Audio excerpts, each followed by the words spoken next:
E o meu juiz falou, você vai parar de fazer sinal de delegado, você tem você é culto, faz poesia, você vai prestar para magistratura e Ministério Público. Aí eu comecei essa nova jornada, né? E acabei sendo aprovado para a magistratura do Estado de São Paulo. Aposentou em que ano?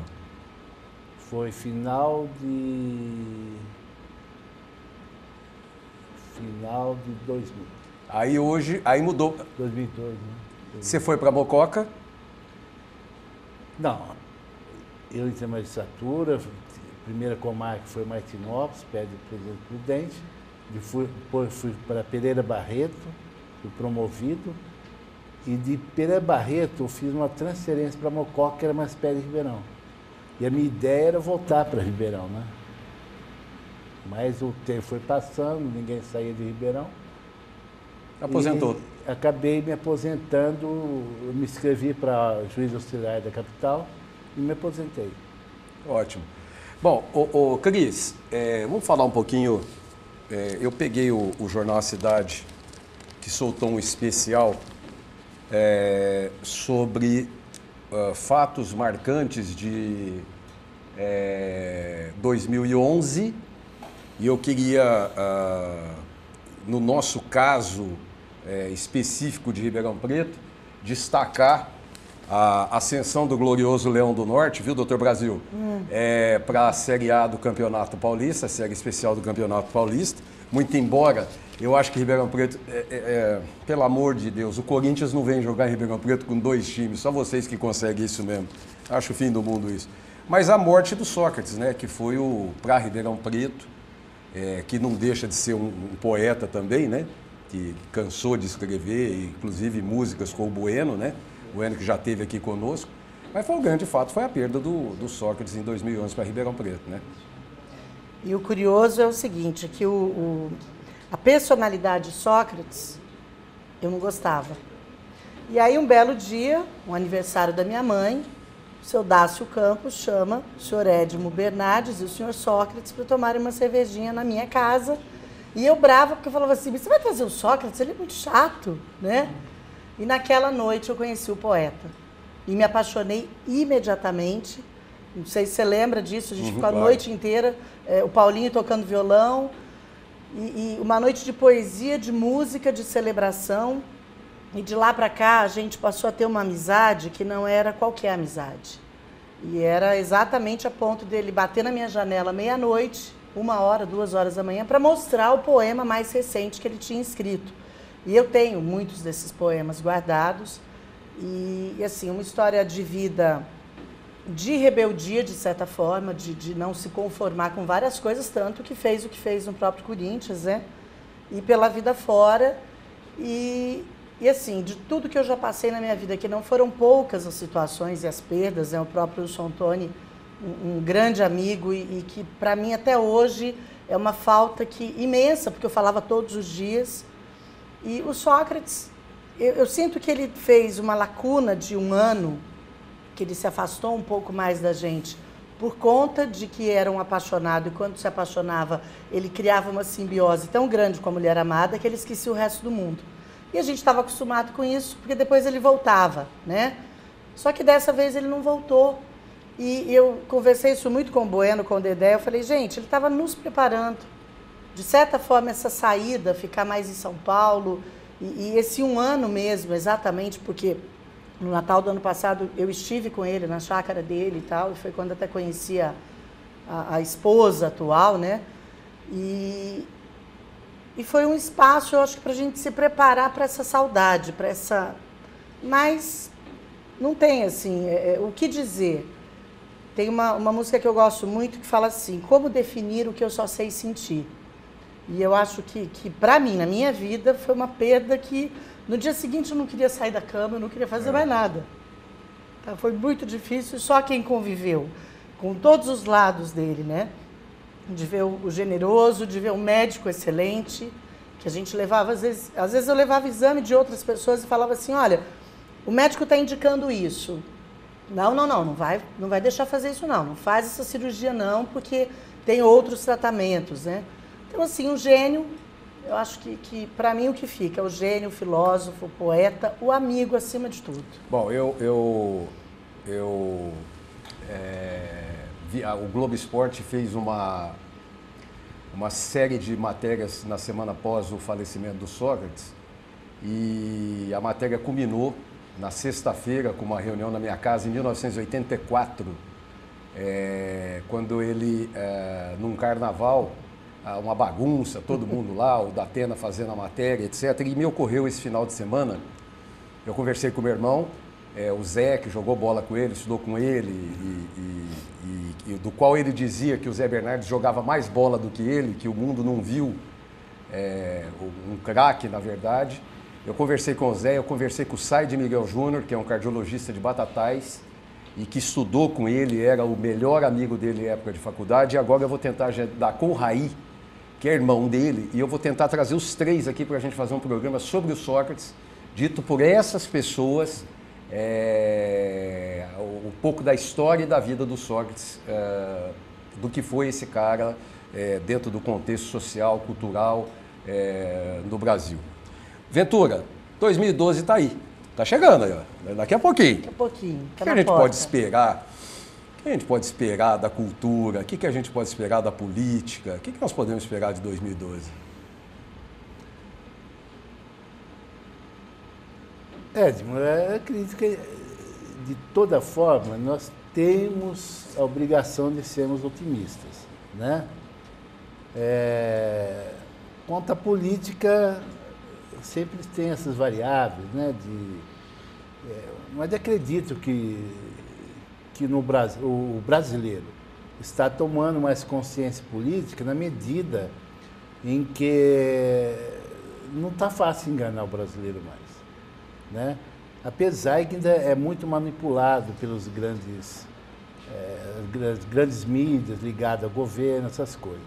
Mas a gente tem que olhar de uma maneira positiva, né? Apesar de tudo, existem bons políticos, né? E quanto ao mundo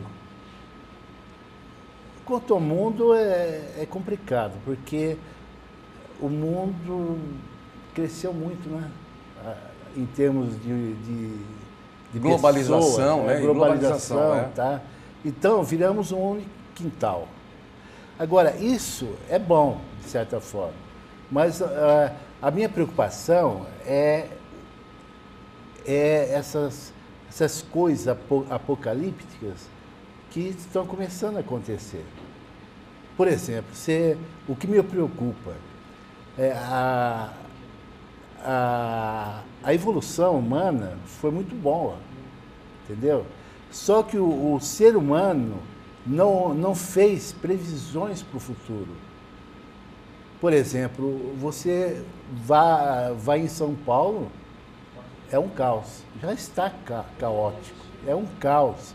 Agora você imagina daqui 10 anos, essas grandes cidades, entende? Então, eu acredito que com o progresso veio muitas coisas novas também, porque não houve um planejamento humano em cima disso, uma previsão futura, entendeu? É um pouco preocupante, mas mesmo assim temos que olhar com otimismo, né? Porque a vida está aí. E fazer nossa parte para cada um fazendo, tente mudar alguma coisa para melhor. Cris, conta um pouquinho a sua relação com os anjos para a gente. Olha, é uma relação de vida inteira, que cada um, de certa forma, foi denominando, e eu mesma não entendia muito bem que eram aquelas vozes ou aquelas visões, e hoje eu compreendo que são os anjos mensageiros de Deus, que todos dispomos, mas alguns não se utilizam, não permitem essa proximidade, e eu brinco que aí eu me utilizo dos anjos de todo mundo. Então, aquelas pessoas que não dão ouvidos, eles chegam. Como tem em mim esse acesso, né? E é um trabalho muito gostoso, porque, para mim, a figura do anjo é a figura do amigo, literalmente. Então, ele vai aconselhar, ele vai soprar algumas coisas e eu vou seguir ou não, se eu quiser ou não, né? Mas é uma intimidade muito grande. eu vivo exatamente dessa minha fé, dessa minha crença, que não é de uma religião, porque eu sou historiadora de religiões, né? Então eu tenho estudado inclusive a figura dos anjos em várias religiões no mundo, e sempre há uma manifestação angélica, sempre há essa permissão divina de um ser que se aproxima para trazer mensagens de amor e de paz. Os anjinhos estão dizendo o que para 2012? Olha, os anjinhos sempre dizem que o amor prevalece, tá? Então, enquanto nós temos, às vezes, alguns medos, essas preocupações que são pertinentes, o planeta todo é superpopuloso e tudo mais, mas, ao mesmo tempo, o homem começa a se voltar para essa força da magia e do amor, porque ele já percebeu que a tecnologia tem avançado de uma maneira descomunal. É ótimo, a gente tem celulares, tem uma facilidade muito grande, mas dentro, se a gente não tem essa paz de espírito, essa conexão com o divino, né, aí cada um tem o seu divino, ou a sua energia maior, se não tiver isso, o ser humano fica triste. Tanto que nós temos países hoje extremamente avançados, tecnologicamente falando, mas com índice de depressão, de suicídio, de muitas coisas, de uso de medicamentos para poder continuar encarando a vida. Então, eu sinto que é uma volta do amor. Eu costumo ter síndrome de Poliana, sou otimista e procuro jogar o jogo do contente o dia inteiro. E eu lembro de algumas frases, como do próprio Einstein, que é do caos que se fazem os planetas, né? Então, se São Paulo está caótico, se o mundo está caótico, de repente, nesse meio todo, vai sair alguma coisa de bom e de crescimento para a humanidade. Quando eu ouço as pessoas falarem, mas a corrupção, o político... Antigamente nós tínhamos as mesmas corrupções, só que a sujeira estava embaixo do tapete.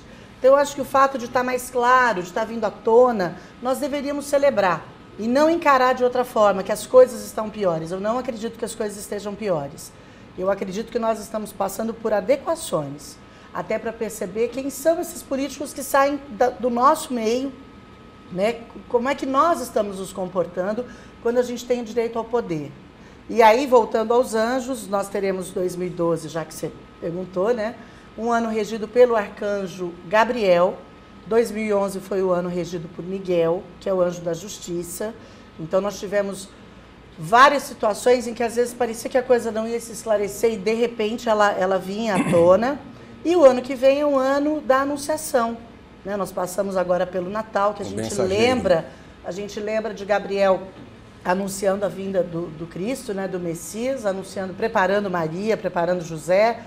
Então, nós teremos Gabriel em 2012, anunciando as boas novas, anunciando que o reino de Deus, o reino celeste, está aberto àqueles homens de boa vontade, que quiserem contribuir, que quiserem participar. Um ano também da lua, da feminilidade, da fertilidade. Então, eu sinto que será um ano de grandes realizações, de grande energia positiva, e o Brasil está num momento muito especial.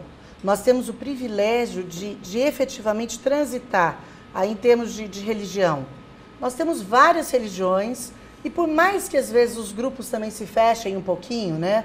É mais fácil eu comungar com o outro que tem uma ideia parecida com a minha, mas nós temos um respeito grande. A gente consegue conviver, consegue ter o vizinho de uma outra religião, consegue ter essa harmonia que em alguns países do mundo isso não é possível, né?